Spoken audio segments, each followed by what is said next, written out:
Hey guys, and welcome to a new 3-minute Blitz game for BackRankBasher Chess. Tonight we are going to be playing quite a few games, and this is going to be game number 3. So let's begin. Let's begin here. Okay, playing Dinara13. Dinara13. Let's always play the Queen's Gambit. I mean, that's like my favorite opening. I play the Queen's Gambit constantly. It's just something I don't know. I just like playing the Queen's Gambit. What can I say? Can't really explain why. It's just it's a natural opening that I like. Okay. Yeah. Let's play e3 here. Okay. So he's allowing the recapture of the pawn, um, which I think is it's just a normal line. It's nothing out of the ordinary here. Okay. So he's now attacking both my bishop and the pawn on a4. So I'm gonna retreat. I'm gonna play bishop to b3 here. Okay, and now let's see what we're doing. Can we force him to move the knight there? Yeah. So we're gonna exchange one knight. Okay. He has decided that he's exchanging that way. Okay. Yeah. So let's bring the bishop here, eyeing this nice diagonal. With the eyeing the nice diagonal on the king there. Oh wow! So what is happening now if I play queen to d4, queen to d3? This is a mate in one. I'm threatening a mate in one now here. Okay. So if I go here, what's happening? If I play knight there, I'm still threatening mate in one. So he can take the knight, but it's just checkmate on h7.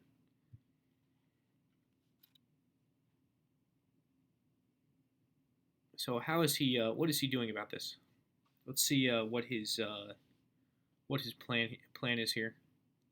If he plays something like g6, I can take on f6 and then take on d6, winning his bishop. So I don't really think that he can allow f6 here. I don't know. I don't see a great move for him, to be honest.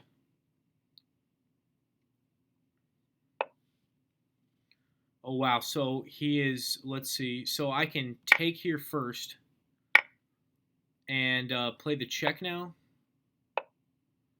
Okay, and now take on h1. Okay. And if I play bishop here, what's going on now? So he can't take my bishop on g6 because of the pin. Oh, so he's giving up a rook now, and I will definitely take that rook. Okay. What is the best way to finish this game? So let's get the bishop away from any potential danger. He's probably gonna move the king out of the way now. Okay, so I can take here, I guess, and let's play rook to c1, just getting the rook active. Okay, so if I go here now, what's going on?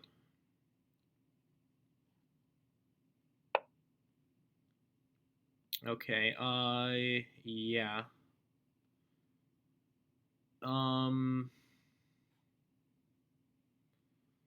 Okay, so maybe double rooks for the moment. Okay, he wants the exchange of queens. That's nice. So we're going to oblige him with the exchange of queens here.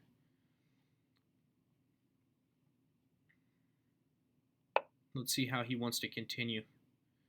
Okay. So I'm now attacking his b7 pawn here.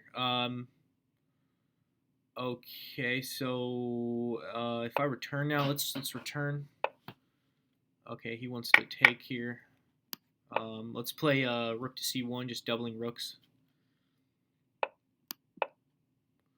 Okay, I've got to hurry. I've got 44 seconds on the board. Okay, so I can win another pawn now, and I will do that. Okay. Well, this looks pretty good now. This is almost completely winning for me. I mean, it is completely winning. I just have to finish the game here. Okay, so if I double here, okay.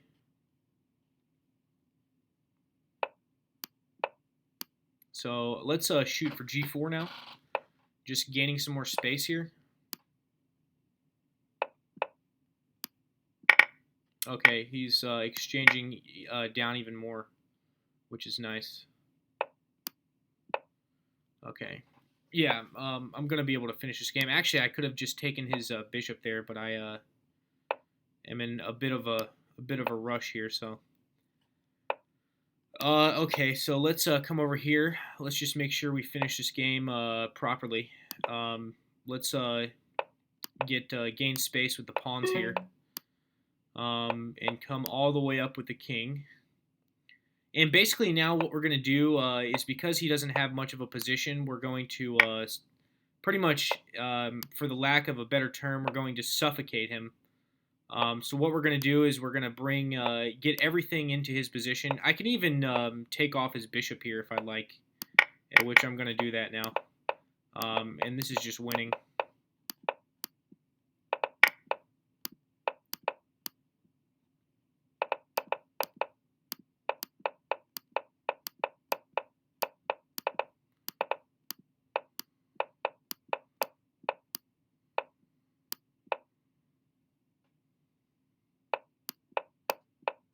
All right, and that's game. So I finished the game with 3 queens there, which is kind of funny.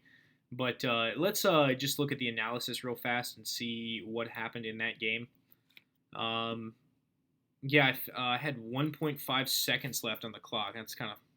That's not very much time to win that game. But yeah. Okay, where's the engine? Is the engine gonna? Okay, here we go.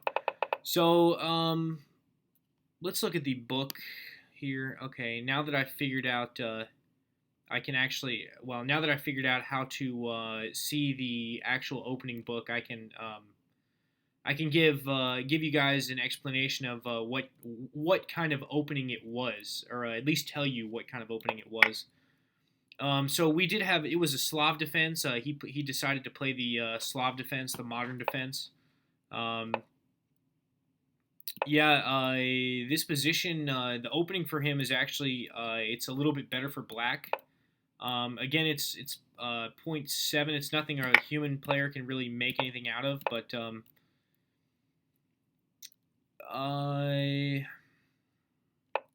let's see. So yeah, here I just in a blitz game, I mean, you're not really thinking 4, 5, 6 moves ahead. So here I'm really just kind of thinking 1, 2, 3, maybe 4 moves ahead at a time, when necessary. But here I just wanted to kick his knight, see what he wanted to do with the knight on b6. He ended up playing it to d5 there. So I just recaptured. I mean, I just wanted to exchange some pieces down and see. And then with the move bishop to c2, really my whole thought process was eventually getting the queen to d3, and now basically I'm eyeing the nice diagonal, the light square diagonal there on to his king. So, but here I was just trying to generate some activity again with knight to e5, and then at this point, basically. With the move knight to g4 here, what that does is he cannot capture here. If he captures here, this is mate in 1. That's just checkmate. So the knight there on f6, his knight there on f6 is the only defender of his king right now. So I could see after a move like in what I was trying to explain during the game. is with a move like g6, for example, to try to blunt this diagonal. So basically, the move g6 is attempting to blunt the diagonal with the bishop and the queen here. I can now capture this knight, and after the recapture, I can take his bishop for free. So he would just be, in essence, he would just lose a piece there. So yeah, I think he played, one of the better ideas that one of the only better ideas that he really had, which was the move rook to e8, just kind of gaining some space for the king to move out of the way. So I did actually end up capturing here, and then with this check here, I got some major activity with both of the bishops really and the queen. And once I got this activity going, it was really easy to pick apart his defenses. Obviously, there I won rook with the bishop there, and then when he offered the exchange of queens, I thought that was even better. That just basically quickened the amount of time I could finish and win the game. And then here, I was just trying to figure out the best way to. I was already ahead point wise, and so really I was just trying to figure out the best way to finish him off. And again, I just. It sounds kind of like a nasty term to say suffocate your opponent, but if I can't really think of a better word to use at the moment, but I would say that's a pretty good definition of what I was trying to do. Basically, I just moved my way into his position, and you saw at the end, I even just hacked his bishop right off with my rook. This is still completely winning. It's a king and 4 pawns against your opponent's king, so there's no way that my opponent was going to end up winning this game. Now, he could have found a way to potentially stalemate, but that was highly unlikely. I feel like once I get to positions like this, they're basically over for the opposing player. So, but yeah, here I just quickly, I just figured, okay, let's just promote the queens real fast and deliver a hasty checkmate, and that's pretty much what I did here. I just cornered him, or not, well, kind of cornered him, but got his king along the, to where he can only move on the G and H file here.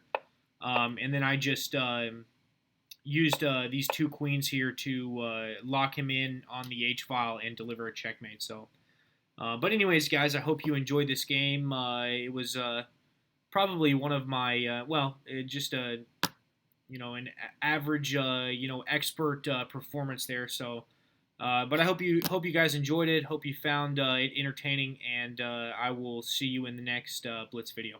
All right, guys, have a good one. Bye.